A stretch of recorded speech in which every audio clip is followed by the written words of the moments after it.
सुबह सुबह रत्नागिरी पहुंचकर राजिनी आंटी और राजीव अंकल बहुत खुश थे।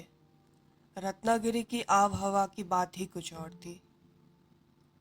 लेकिन अब दिक्कत यह थी कि इतनी सुबह स्टेशन पर कोई रिक्शा नहीं मिल रहा था। राजीव अंकल और राजिनी आंटी आपस में बातें करने लगे कि तभी एक रिक्शा उनके पास आकर रुका। रिक्शा वाले को देखकर आंटी और अंकल चौंक गए, क्योंकि यह तो उनके गांव का पड़ोस में रहने वाला संदीप था। संदीप को देखकर अंकल आंटी को हैरानी के साथ साथ खुशी भी हुई। अंकल आंटी रिक्शा में बैठ गए और रिक्शा चल पड़ा। समय काटने के लिए अंकल संदीप से बातें करने लगे। बेटा संदीप, और कैसा चल रहा है? घर में सब ठीक ठाक? तुम्हारी बेटी कितने साल की हो गई? 6 साल की हो गई काका, संदीप ने जवाब दिया।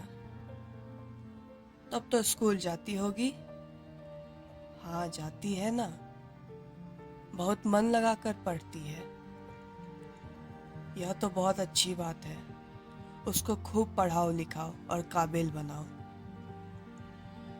हाँ काका, मेरी तो यही इच्छा है कि वो खूब पढ़े लिखे, लेकिन अब उसे अपने आप को बहुत संभालना होगा।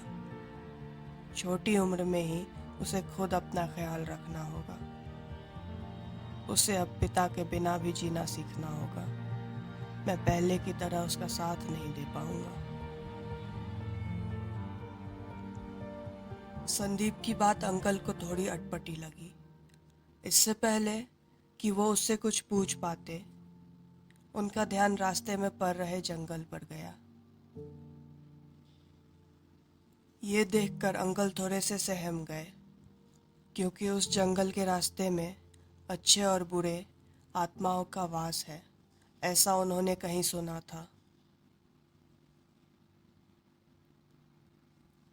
उन्होंने संदीप से पूछा, अरे बेटा, तुम हमें इस जंगल के रास्ते से क्यों ले आए?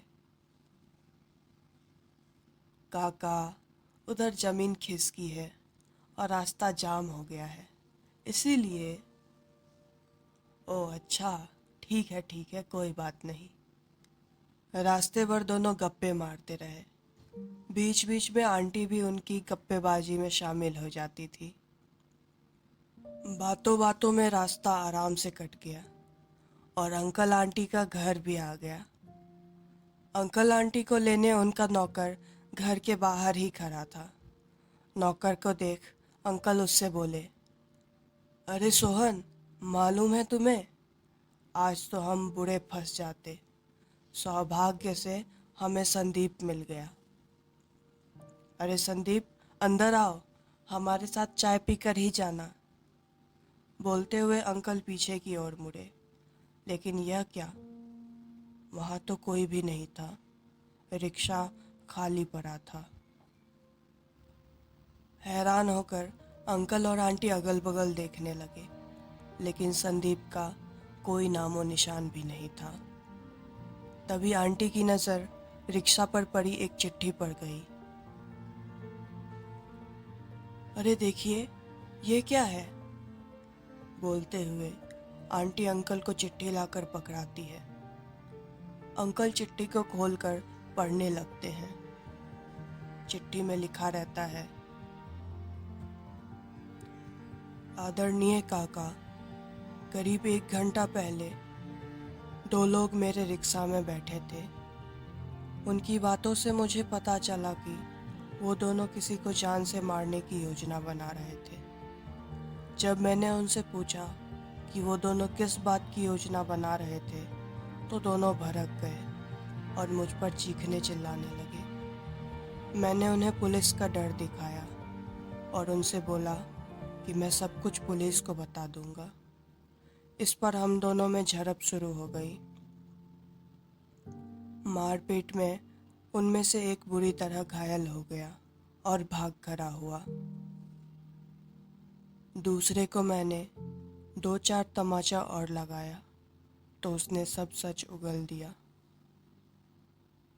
उसने आपका नाम लिया और बताया कि आपने किसी जमींदार को अपनी ज़मीन बेचने से इनकार कर दिया था। तो गुस्से में उस जमींदार ने आपको और आंटी को मरवा कर ज़मीन हड़पने के लिए इन दोनों को भेजा था। इतना बोलकर उस गुंडे ने अपना चाकू निकाला और मेरे सीने में उतार दिया।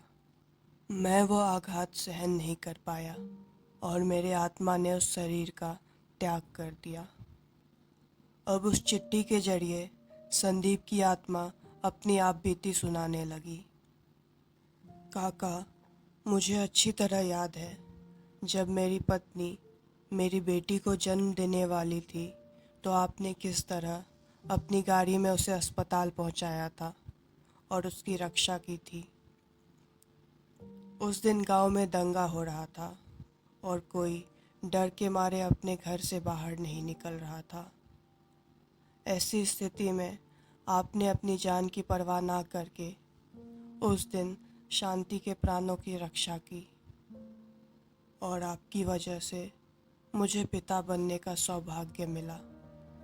मैं कभी आपके इस एहसान को नहीं चुका पाता, लेकिन जब मुझे इन दोनों गुंडों की योजना के बारे में पता चला तो मेरी आंखों के सामने वो दिन आ गया जिस दिन शांति मेरी बेटी को जन्म देने वाली थी और मैंने इन दोनों गुंडों से आपकी रक्षा करने का निर्णय लिया। इसलिए मैं आपको जंगल के रास्ते ले आया। इस रास्ते के बारे में बहुत कम लोगों को पता है। काका, अपना और आंटी का ख्याल रखना और पुलिस से जल्द संपर्क कर लेना ताकि वो गुंडे आपको कोई नुकसान नहीं पहुंचा पाए। और हाँ, हो सके तो शांति और मेरी बेटी तक यह खबर पहुंचा देना।